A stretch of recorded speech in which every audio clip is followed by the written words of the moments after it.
Hey everyone, welcome back to another episode of Attack on Productions. Fluff here, coming back at you with another deck profile. But before I get into that, please like, subscribe, comment. You know, YouTube algorithm things, we really do appreciate that. Today, however, we're looking at SS Vegeta and SS Trunks Father-Son Onslaught. This deck out of set 16 is absolutely amazing. One of the ones that people have really been looking forward to, and one that I've been considering taking to a big event here recently. I've been doing a lot of testing with this deck. The deck is really strong. It kind of builds itself. So I don't know that my list is particularly spicy or has anything crazy in it, but hopefully you guys like it. Please give this deck a shot. It's amazing. We're looking on the front side of the leader. When you attack, you draw a card, and then you can activate main. If you have 2 or more energy, you can choose a Vegeta in your battle area, place it under your leader, draw 1 card, go down to 6 life, and then flip your leader over onto the backside. Or you can choose to wait until you have 4 or less life, and then draw 2 cards and flip the leader over for the natural awaken. Just whichever one you want to do. On the backside, we get a little bit spicy. When the card attacks, you can draw 1 card. But if you don't, you get to play either a 1-drop Vegeta or 1-drop Trunks from your hand or drop area, which is really good for getting the deck itself moving. Then you also have another auto. When one of your battle cards activates EX Evolve, you get to draw a card. And then you also have an activate battle once per turn. Place 1 card from under this card to the drop area. Gain 10,000 and double strike for the duration of the battle. So essentially once per game, we're giving ourselves the ability to double strike off of our leader, which is really good. So that's the leader. Getting into our cards. So starting off, we've got Vegeta Father-Son Teamwork. We play him at a 4 of. And then we've got Trunks Father-Son Teamwork, which we play also at a 4 of. These guys are really interesting when they're played. They both have barrier. They both draw a card. And then they each search out and play the other one. So the Trunks will play the Vegeta. The Vegeta will play the Trunks from the deck or drop area. So these are kind of our key pieces. These are what get us started and going into everything. So we play those at a 4-4 of. Then next we play SS Blue Vegeta Future on the Line. We play this guy at a, if I could get them here, we play him at a 4 of. This card is absolutely amazing. It's basically Final Spirit Cannon, or Final Spirit Cannon? The card with Bardock. It's basically that extra card on feet. It's a 20,000 body, EX Evolve, draw 1 card on top of Vegeta with an energy cost of 1. And when this card is played using EX Evolve, switch it to active mode. Auto once per turn. When this card attacks, choose one of your opponent's battle cards in rest mode, ignoring barrier, and KO it.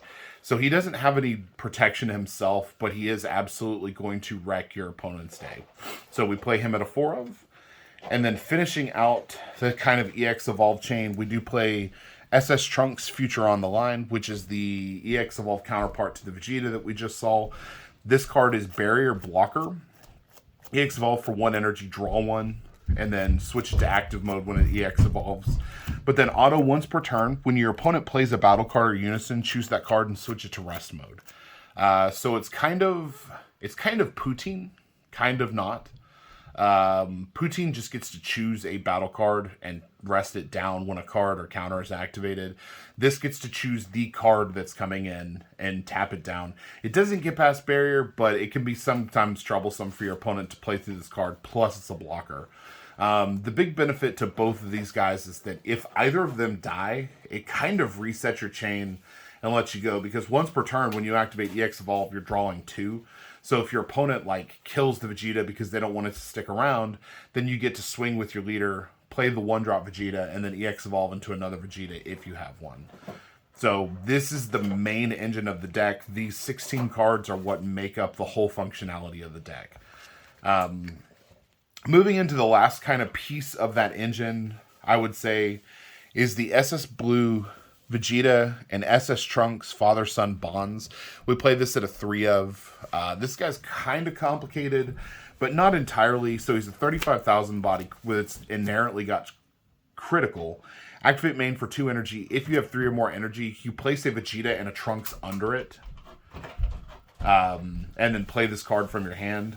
And then it's got activate battle, limit 1, place 2 cards under this card to the drop area. Draw 1 card, choose 2 of your opponent's battle cards in rest mode, KO them, and then this card gets triple strike for the battle. So if you have, say, a Vegeta line and a Trunks line on the field, and you EX evolve, or you play this guy on top of them, it's going to be 4 battle cards under it, so you potentially get 2 uses out of this unless your opponent solves it. The big problem that I've seen is that your opponent is hyper likely to respond to this card coming in because it is such a big-bodied threat that it's almost not reliable sometimes, which is why we only run it at a 3 of.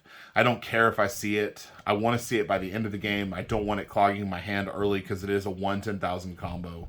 So just the 3 of seems to work just fine for me. Real quick, on that same card, that effect is bullshit compared to other cards they've made, where that effect is an activate battle compared to activate mains effects. Yeah. You have power boost and double strike or whatever. Like, when you swing with that card, if your opponent's in the gate, you're getting that off. Yeah. Compared to you using it, wasting its effect, getting it negated. Yeah. So you like if your opponent negates the attack, you don't have to waste the 2 cards under it. Whereas if it was just activate main. Though, in a lot of ways, I wish it was activate main, because just being able to pop the 2 cards is sometimes incredibly relevant. Maybe that's why. I do play 2 Bulma Future on the line. You get to discard from your hand, search the top 7, and add a yellow sand with an energy cost of 3 or less among them. Add it to your hand, then shuffle your deck. Or you can pay 1 energy player and draw 1. We just use this to shore up our consistency so we see our 1 drops and our 3 drops as much as possible. Kind of moving into what I would consider to be the generic yellow package of the deck. I'm going to kind of fly through this part. I don't think there's a reason to go into much depth here about choice. But super combos, we're going to use 4 Krillin moments before comeback. Just a good quality super combo, so we play that at a 4 of. Then we play 3 Son Goku Steadfast Assistance because that card is absolutely busted. We play 4 Mecha Frieza Robotic Riposte because this card is absolutely busted. We play 3 Turles All Too Easy because removing 2 battle cards in rest mode is absolutely ridiculous for a card that costs you 2 energy that is also a 20,000 double strike. Like, this card is thankfully limited to yellow sands. If this was just a generic yellow card, I think yellow would be 100% the best color in the game. No doubt about it. Then I do play 2 Poutine the Dark Sorcerer. We do a fair amount of tapping in this deck, so just having the Poutines to also disrupt plays as they happen. The one thing that you have to kind of keep in mind is that with Poutine and Trunks on the field, if your opponent plays a battle card by skill first, it triggers both Poutine and Trunks indiscriminately, and you aren't able to move through any other way, right? So you can't choose to not activate and resolve one of their effects if they're only playing 1 battle card and it's the only tap target. So just be careful of that, but otherwise having them both on the field really stops what could be coming down the line. Bunch of 1-ofs here. So Swift Retaliation Cooler because we don't like counters, especially when we're trying to kill. A well-timed cooler will instantly win you the game. A Bergamo Ferocious Roar, same thing, well-timed, wins you the game.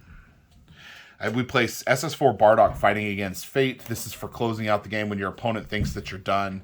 You just overwhelm and then swing dual attack 25,000.